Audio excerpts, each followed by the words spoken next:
தளபதியாக பதவி உயர்வு பெற்ற ஒருவர் தனக்கான முகாமில் போய் பதவியை ஏற்றுக்கொண்டார்.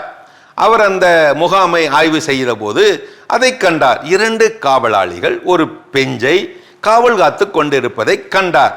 அவர் அந்த காவலர்களிடம் எதற்காக இந்த காவல் காக்கிறீர்கள் என்று கேட்டார். அதற்கு அவர்கள், எங்களுக்கு எதுவும் தெரியாது சார், ஆனால் இது இங்கு நீண்டகால வழக்கம் என்பது மட்டும் எங்களுக்கு தெரியும். நீங்கள் இது விஷயமாக முன்னாள் தளபதியிடம் கேட்டு தெரிந்து கொள்ளுங்கள், அவர்தான் இப்படி எங்களுக்கு செய்ய சொன்னார், நாங்களும் அதை செய்து கொண்டிருக்கிறோம் இப்படி சொன்னார்கள். அவர் உடனே அந்த முன்னாள் தளபதியின் தொலைபேசி எண்ணை தேடி கண்டுபிடித்தார். ட்ரங்க் கால் போட்டு நலம் விசாரித்தார். மேலும் இந்த குறிப்பிட்ட பெஞ்சை ஏன் 2 காவலர்கள் காவல் காக்கிறார்கள் என்று அவரிடமே கேட்டார்.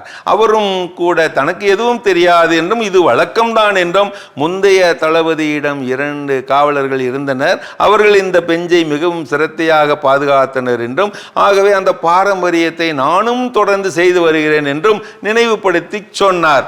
புதிய தளபதிக்கு மண்டையே சுற்றிவிட்டது. இவ்வாறான பயனற்ற வழக்கத்திற்கு காரணம் தெரியாமல் போனால் மண்டை வெடித்து விடும் போலதானே இருக்கும். அப்படி ஆகிவிட்டார். மூளையை பிராண்டியபடியே ஆர்வமாகி போனார். விடவில்லை. பாருங்க, கேட்குற உங்களுக்கே ஆர்வமாக போச்சு பாருங்க. மண்டையை பிராண்டுதான் இல்லையா? அவருக்கு அப்படித்தான் ஆச்சு. விடலை. மேலும் 3 முன்னாள் தளபதிகளை சந்தித்து பேசினார். அவர்களுக்கும் ஒன்றும் தெரியாமல் போகவே அவர்கள் சொன்ன விவரங்களை வைத்து ஓய்வு பெற்ற 100 வயதான முன்னாள் தளபதியை தேடி போனார். அவர்தான் அந்த பழக்கத்தை தோற்றுவித்தார் என்று பலரும் கூறியதன் பேரில் அவரை தேடி போனார். தேடி தேடி கண்டுபிடித்து விட்டார். சிரமப்பட்டு. நல்ல வேளை அந்த ஓய்வு பெற்ற 100 வயதான முன்னாள் தளபதி சாகவில்லை, உயிரோடு இருந்தார், தெளிவாய்த்தான் இருந்தார். மெல்ல அவரிடம் போய் தன்னை அறிமுகப்படுத்தி கொண்டு பேசினார். ஐயா, நான் தாங்கள் ஒரு காலத்தில் பணியாற்றிய முகாமின் இப்போதைய தளபதி. ஒரு சாதாரண பெஞ்சை காவல் காக்க 2 காவலர்கள் பணியாற்றும் வழக்கத்தை தாங்கள் தான் ஏற்படுத்தியதாக அறிந்து கொண்டேன். தாங்கள் தான் இந்த பாரம்பரியத்தையே தொடங்கி வைத்திருக்கிறீர்கள் என்றும் அறிந்து கொண்டேன். அவர்களை ஏன் அவ்வாறு செய்ய வைத்தீர்கள் என இந்த தளபதி அறிய விரும்புகிறார். நான் தான் அந்த தளபதி, இந்நாள் தளபதி என்ற முறையிலே அதை நான் தெரிந்து கொள்ளலாமா? இப்படி தயங்கி கேட்க, அவ்வளவுதான். கேட்டவுடனே எகிரி கத்துவிட்டார் அந்த மாஜி முன்னாள் மூத்த தளபதி.